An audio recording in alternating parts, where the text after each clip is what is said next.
ভাইরে ভাই, মাত্র ১ কাপ সুজি দিয়ে যে এত অসাধারণ একটি নতুন রেসিপি বানানো যায় সেটা না দেখলে বিশ্বাসই করবেন না।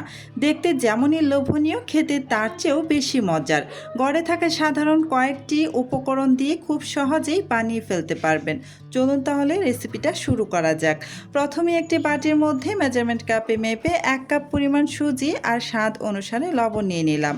এবার এখানে অল্প অল্প নর্মাল পানি দিয়ে ভালো করে সুজিটাকে ভিজিয়ে নেব। অল্প অল্প করে পানি দিয়ে তারপর সুজিটাকে ভালো করে ভিজিয়ে নেবেন। খুব বেশি কিন্তু পানি দেওয়া যাবে না, যেহেতু এই ব্যাটারটা আমি একদমই ঘন করে তৈরি করব, পাতলা করব না, তাই অল্প অল্প পানি দিয়ে সুজিটাকে ভালো করে ভিজিয়ে নেব। জাস্ট ভিজে গেলেই হবে। এই যে আমি কিন্তু অল্প অল্প করে পানি দিয়ে সুজিটাকে জাস্ট ভালো করে ভিজিয়ে নিয়েছি।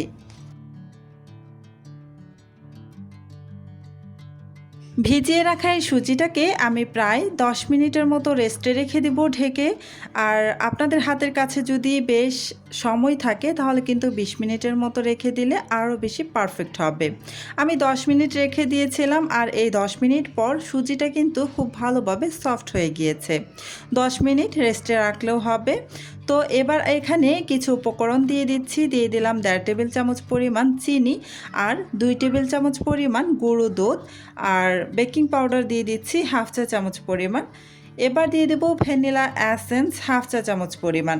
এই ভ্যানিলা অ্যাসেন্সের পরিবর্তে আপনারা চাইলে এখানে সাদা এলাচের গুঁড়োটাও ব্যবহার করতে পারেন, অথবা যে কোনো অ্যাসেন্স এখানে ব্যবহার করতে পারেন, অথবা একেবারে স্কিপও করা যাবে, সেটা আপনাদের ইচ্ছে অনুযায়ী। তবে ভ্যানিলা অ্যাসেন্সটা দিলে এই নাস্তার ঘ্রাণটা খুব সুন্দর আসে। তো এই যে আমি খুব ভালোভাবে নেড়ে চেড়ে কিন্তু সমস্ত কিছু একসাথে মিশিয়ে নিচ্ছি। তো এই পর্যন্ত যারা যারা আমার ভিডিওটা দেখতেছেন, প্লিজ আমার ভিডিওতে একটা লাইক দিয়ে দিবেন। আর আমার চ্যানেলটি যদি আগে থেকেই সাবস্ক্রাইব করে দেওয়া না থাকে, প্লিজ আমার চ্যানেলটি সাবস্ক্রাইব করে পাশে থাকা বেল আইকনটি অন করে রাখবেন। এতে করে যখন আমি নতুন নতুন রেসিপির ভিডিও আপলোড করব, তখন সাথে সাথে আপনার ওখানে নোটিফিকেশন পৌঁছে যাবে। এই যে আমি খুব ভালোভাবে নেড়ে চেড়ে কিন্তু মিশিয়ে নিয়েছি। আর এই সুজির ঘনত্বটা দেখতেই পাচ্ছেন, একদম ঘন রেখেছি। এবার এই সুজিটাকে কিন্তু রেস্টে আর রাখা যাবে না।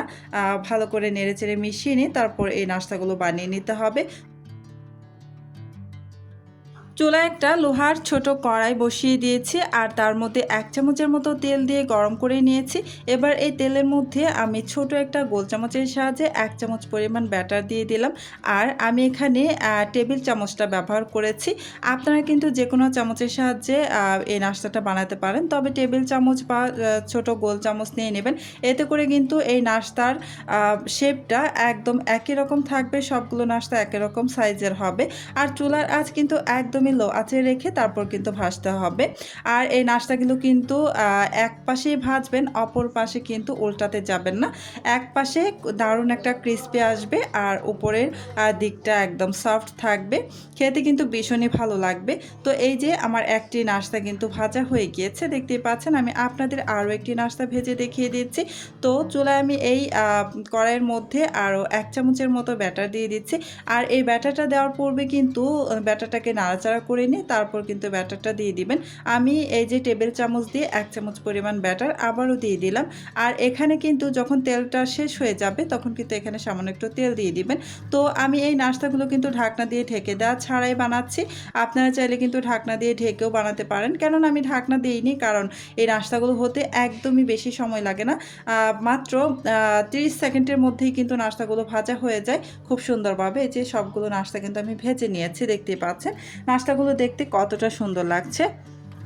আশা করি মাত্র 1 কাপ সুজি দিয়ে বানানো এই নতুন রেসিপিটি আপনাদের ভালো লেগেছে। যদি ভালো লাগে তাহলে ভিডিওটিতে একটি লাইক দিয়ে আমাকে উৎসাহ দিন। আপনার মূল্যবান মতামত কমেন্টে অবশ্যই জানাবেন রেসিপিটি কেমন হয়েছে এবং পরবর্তীতে কী ধরনের নতুন রেসিপি দেখতে চান। আর এমন সহজ, সুস্বাদু ও নতুন নতুন নাস্তার রেসিপি নিয়মিত পেতে এখনই চ্যানেলটি সাবস্ক্রাইব করে পাশে থাকা বেল আইকনটি অন করে রাখুন। ভিডিওটি পরিবার ও বন্ধুদের সঙ্গে শেয়ার করতে ভুলবেন না। সবাই ভালো থাকবেন, সুস্থ থাকবেন। দেখা হবে পরবর্তীতে নতুন রেসিপি নিয়ে। আর এই নাস্তাটা আমি একটু ভেঙে দেখিয়ে দিয়েছি, দেখুন বাইরেটা, পেছনের সাইডটা কিন্তু ভীষণ মুচমুচে আর ভেতরের উপরের দিকটা কিন্তু নাস্তাটা একদমই সফট।